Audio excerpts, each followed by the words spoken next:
Hey everyone, तो आज का हमारा टॉपिक है bar diagram, histogram, pie diagram, frequency, polygon और लाइन डायग्राम। ठीक है, तो आज हम दो ही टॉपिक कवर करेंगे, बार डायग्राम एंड हिस्टोग्राम। तो बार डायग्राम क्या होता है? बार डायग्राम को हम बार ग्राफ भी बोलते हैं। बार डायग्राम और बार ग्राफ क्या है? एक चार्ट है जिसके अंदर हम रिप्रेजेंट करते हैं जो भी हम कोई भी किसी चीज़ का कोई भी वैल्यू या फिर कोई डेटा लेते हैं, कोई कैटेगरियल डेटा, तो क्या करते हैं उसको हम रिप्रेजेंट करते हैं in the form of rectangular. ठीक है, रेक्टेंगल की फॉर्म में किसी भी कैटेगरी के डेटा को रिप्रेजेंट करना इज़ अ बार डायग्राम। ठीक है, तो जो भी हमने मतलब कैटेगरी के डेटा, जैसे मैंने आपको बोल दिया कि कोई भी पॉपुलेशन के जाके हमें यहाँ पे बहुत सारी एक पॉपुलेशन दिख रही, तो उस पॉपुलेशन में जाके 3-4 पॉपुलेशन, तो उन पॉपुलेशन में जाके आपको हर एक की हाइट मेज़र करनी है और एवरेज हाइट बतानी है। तो आपने सबकी हाइट जाके चेक की और उनको आपने रिप्रेजेंट किया रेक्टेंगल के फॉर्म में कि एक्स एक्सिस पे आपने ले लिया कि A population, B population and C population, और वाई एक्सिस पे आपने मतलब लिख दिया कि इतनी एवरेज हाइट है, लाइक 5.5 या कुछ भी, तो जितनी आपने हाइट लिख दी। ठीक है, तो वो हो गया, क्या हो गया? कैटेगरियल डेटा को रेक्टेंगल फॉर्म में रिप्रेजेंट करना। तो जो भी रेक्टेंगल की, जो हम रेक्टेंगल ड्रॉ कराएंगे तो उसकी जो लेंथ होगी या फिर हाइट होगी, उसको वो क्या रिप्रेजेंट करती है? वो हाइट या फिर वो लेंथ वो रिप्रेजेंट करती है जो कैटेगरियल डेटा की वैल्यू को या फिर उसकी फ्रीक्वेंसी को रिप्रेजेंट करती है। ठीक है, तो आगे इन्होंने बताया कि जो बार डायग्राम है वो कॉमनली यूज़ किया जाता है स्टैटिस्टिक्स के अंदर। क्यों? क्योंकि वो डेटा को जो है हमारे उसको विजुअलाइज करने में और उसको ना अगर बहुत सारे हमने कैटेगरी लिए तो उनको आपस में कंपेयर करने में हेल्प करता है। तो उसके हम आगे देखते हैं कि फीचर्स क्या होते हैं बार डायग्राम के। तो बार डायग्राम है ना, तो उसके फीचर्स हैं, जैसे फर्स्ट इन्होंने बोला है कैटेगरीज हमने बोला है कि किस पे रिप्रेजेंट करेंगे? एक्स एक्सिस पे रिप्रेजेंट करेंगे। तो एक्स एक्सिस पे अगर हमने कैटेगरीज रिप्रेजेंट करी है तो उसके अंदर हम जैसे कुछ भी अगर हमने कैटेगरी या फिर पॉपुलेशन, जैसे एग्जांपल मान लो कि हमने फ्रूट्स मतलब कोई कटोरी लेके आया, उसके अंदर हमने फ्रूट्स काउंट करने हैं, उसकी कैटेगरी हो गई, जैसे एप्पल कितने मिल रहे हैं, इसके अंदर मैंगो कितने हैं, ग्रेप्स कितने हैं, तो ये हो गया कैटेगरी। ठीक है, तो उस कैटेगरी को हमने कहाँ रिप्रेजेंट किया? एक्स एक्सिस पे। आगे वैल्यूज़, तो उस मतलब वो फ्रूट्स अगर मान लो मैं आपके लिए एक फ्रूट बास्केट लेके आई, तो उसमें मैंने आपको बोला कि इसके अंदर जितने भी फ्रूट्स हैं उन फ्रूट्स को आपको कैटेगरी बनानी है, उनका बार डायग्राम बनाना। तो आपने क्या करेगा? एक्स एक्सिस पे आपने फ्रूट्स के नाम लिख लिए कि इस फ्रूट बास्केट के अंदर क्या क्या मिल रहे हैं, जैसे एप्पल मिल रहे हैं, मैंगो मिल रहे हैं, ग्रेप्स मिल रहे हैं या फिर बनाना मिल रहा है। ठीक है, तो आपने वो एक्स एक्सिस पे उनकी कैटेगरीज को रिप्रेजेंट किया, तो वो हो गया कैटेगरी। और अगर आपने वैल्यूज़, अब उन फ्रूट्स के अंदर जैसे आपने देखा कि उस फ्रूट बास्केट के अंदर कितने फ्रूट है? 5 फ्रूट है एप्पल, और बनाना मान लो 4 है। ठीक है, इस टाइप से कि जितनी जितनी उसकी वैल्यू होगी, उनकी फ्रीक्वेंसी होगी, वो आप किस पे रिप्रेजेंट करोगे? वाई एक्सिस पे। ठीक है, आके देखो, वाई एक्सिस पे हम फ्रीक्वेंसी परसेंटेज को क्या कर सकते हैं? कैटेगरी वाइज रिप्रेजेंट कर सकते हैं। ठीक है, आगे बार्स क्या होते हैं? बार्स जो आप जो बार डायग्राम बनाओगे वो आप वर्टिकली और हॉरिजॉन्टली दोनों क्या कर सकते हो?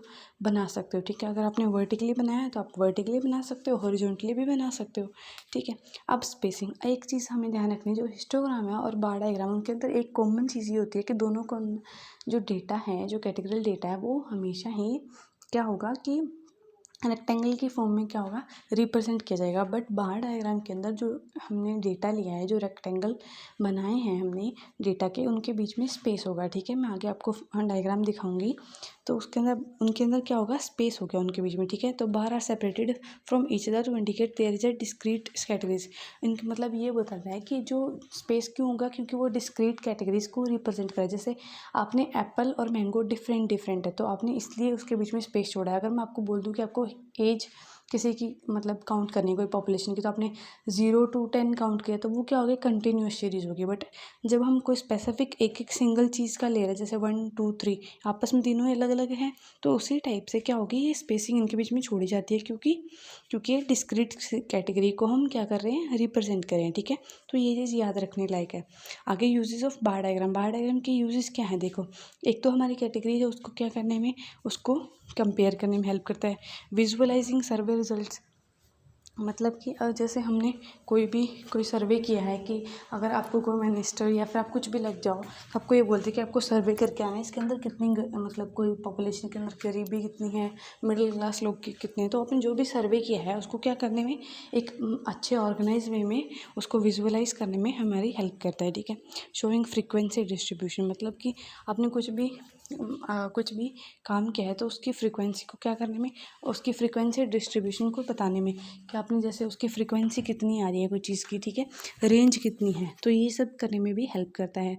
एनालाइजिंग चेंजेस ओवर टाइम, अगर हमने कोई भी डायग्राम जैसे आपने बनाया है तो वो एनालाइज करने में भी रिप्रेजेंट, जैसे बार डायग्राम ना जैसे जो कॉम्प्लेक्स बार डायग्राम हो उसके अंदर हम क्या बोलते हैं कि जो हमने जो 3 या 4 कैटेगरीज मान लो कि मैंने आपको बोला कि 2 साल के अंदर, पिछले 2 साल के अंदर पॉपुलेशन के अंदर कितना चेंज आया है, ठीक है, तो मैंने आपको ये बोल दिया, या फिर मैंने आपको बोल दिया कि मैं एक मंडे को मान लो कि मंडे को मैं फ्रूट बास्केट लेके आई आप लोगों को दी, और फिर मैं लेके आई ट्यूसडे को, तो मैंने ये बोला कि इन दोनों के अंदर कितना डिफरेंस था, तो वो लोग आप क्या करोगे, एक ही बार डायग्राम के अंदर उसके अंदर मतलब एप्पल की 2 रेक्टेंगुलर बना दोगे, तो आपको ऐसे रिप्रेजेंट करोगे तो आपको पता चल जाएगा कि इसके अंदर कितने चेंजेस आए हैं, कि ओवर टाइम कितना चेंज हुआ है, वो आपको बार डायग्राम के थ्रू मिल जाएगा, ठीक है। तो अब जैसे इन्होंने बताया कि इसका एडवांटेज क्या है, read to easy to read and interpret, हम देख सकते हैं ये बार डायग्राम जैसे दिखा रखा है, तो ये इनके बीच में स्पेस छोड़ा हुआ है, ठीक है, ये डिस्क्रीट सीरीज को क्या कर रहा है, शो कर रहा है, ठीक है, तो ये हो गया बार डायग्राम। जैसे हमने रेक्टेंगल फॉर्म में कर रखे हैं ना कि प्रोडक्ट ए इतना मिल रहा है, प्रोडक्ट बी इतना मिल रहा है, प्रोडक्ट सी इतना मिल रहा है, ठीक है। जैसे मान लो इन्होंने, जैसे मैंने आपको ऊपर एग्जाम्पल बताया कि एनालाइज कैसे करेंगे हम चेंजेस को, जैसे देखो प्रोडक्ट ए की 2 मतलब कि 2 रेक्टेंगुलर इन्होंने बार बनाए हुए हैं, तो मान लो कि मैंने मंडे को आपको ये फर्स्ट रेक्टेंगल मैंने एप्पल लेके आई, प्रोडक्ट ए लेके आई, और ट्यूसडे को मैं बड़े वाला क्या ले आई, रेक्टेंगल बार वाला ब्लू वाला कलर ले आई, ठीक है, और जैसे मंडे को मैं रेड कलर की जो भी प्रोडक्ट है वो ले आई, पर ट्यूसडे को लेके नहीं आई, तो इसलिए हमने उसकी रेक्टेंगल बनाया ही नहीं। और जैसे वैसे ही सीख के देखते हैं, तो इस हिसाब से आप क्या कर सकते हो, प्रिडिक्ट कर सकते हो कि कितना चेंज आया है, ठीक है, और साथ में हम रीड कर सकते हैं कि हमने क्या किया है क्या नहीं, और कंपेयर कर पा रहे हैं हम कि प्रोडक्ट ए में प्रोडक्ट बी में कितना कंपेरिजन है, कितने चेंजेस है, effective for both and small data, मतलब कि अगर हम आप कोई भी छोटी से छोटी वैल्यू से लेके बड़ी से बड़ी वैल्यू तक आप क्या कर सकते हो, बार डायग्राम के थ्रू उसको आप देख सकते हो, इंटरप्रेट कर सकते हो, ठीक है, रीड कर सकते हो, ठीक है। तो नेक्स्ट हम पढ़ते हैं कि हिस्टोग्राम डायग्राम। तो अब मैंने आपको बताया था कि बार डायग्राम और हिस्टोग्राम डायग्राम की सेम ही चीज़ होते हैं, बट क्या होता है इनमें डिफरेंस ये होता है कि जो हमारे बार डायग्राम है उसके अंदर स्पेस होता है रेक्टेंगल के बीच में, बट हिस्टोग्राम के अंदर देखिए किसी भी मतलब कि जो हमने रेक्टेंगल बनाए हैं, जो बार बनाए हैं उसके अंदर स्पेस नहीं होता, ठीक है। तो इसके अंदर हम देखते हैं कि हिस्टोग्राम क्या बोलता है। हिस्टोग्राम इज अ टिपिकल, ये ग्राफिकल रिप्रेजेंटेशन है जिसके अंदर हम क्या करते हैं, show the distribution of data sheet, जो भी हमने डेटा शीट बनाई है उसका डिस्ट्रीब्यूशन कैसे है, क्या है, वो हम हिस्टोग्राम डायग्राम के थ्रू रिप्रेजेंट करते हैं, ठीक है। वो सिमिलर है इसकी तरह बार चार्ट की तरह, बट इसके कुछ स्पेसिफिक फीचर और पर्पस क्या है, देखो की कैरेक्टरिस्टिक ऑफ हिस्टोग्राम की क्या क्या है। यूज फॉर कंटिन्यूस डेटा, मैंने आपको बताया था कि वो डिस्क्रीट के लिए अंदर डिस्क्रीट के लिए यूज़ किया जाता है, तो ये कंटिन्यूस डेटा के लिए यूज़ किया जाता है, ठीक है। Unlike bar chart use for categorical data, जैसे मैंने बताया था कि जैसे बार डायग्राम किसके लिए था, कैटेगरल डेटा का, बट ये कंटिन्यूस डेटा के लिए, ठीक है। आगे जैसे इंटरवल्स हो गया, ठीक है, इंटरवल जैसे मैंने आपको बोल दिया कि 0 से 14 साल के बच्चे कितने हैं, तो वो क्या हो गया इनके बीच का इंटरवल, तो इस इंटरवल को क्या बोलते हैं हम, कंटिन्यूस सीरीज बोलते हैं, ठीक है। अब एक्स एक्सिस पे हम रेंज या फिर वैल्यूज़ को क्या करेंगे, शो करेंगे, जैसे हो गया 0 to 10 मैंने आपको बोल दिया, ठीक है। वाई एक्सिस पे जैसे उनकी फ्रीक्वेंसी, अब मैंने बोल दिया कि 0 to 14 के बच्चे कितने हैं, तो आपने अगर आपने काउंट किया कोई भी पॉपुलेशन के अंदर 10 बच्चे हैं, तो अपने वो फ्रीक्वेंसी होगी, वो फ्रीक्वेंसी 10 क्या होगी, उसकी फ्रीक्वेंसी होगी, ठीक है। और जो 0 to 10 या 0 to 14 क्या हो गया, वो होगी उसकी एक्स एक्सिस का इंटरवल, ठीक है।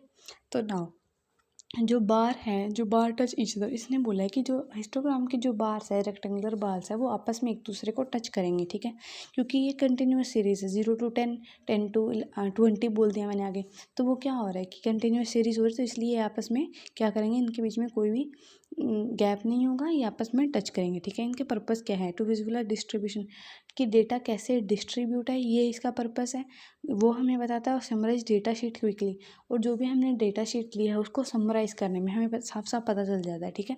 तो ऐसा दिखता है हिस्टोग्राम, डिफरेंस पता चला, इसके अंदर स्पेस नहीं है और इसके अंदर स्पेस है, ठीक है, क्लियर।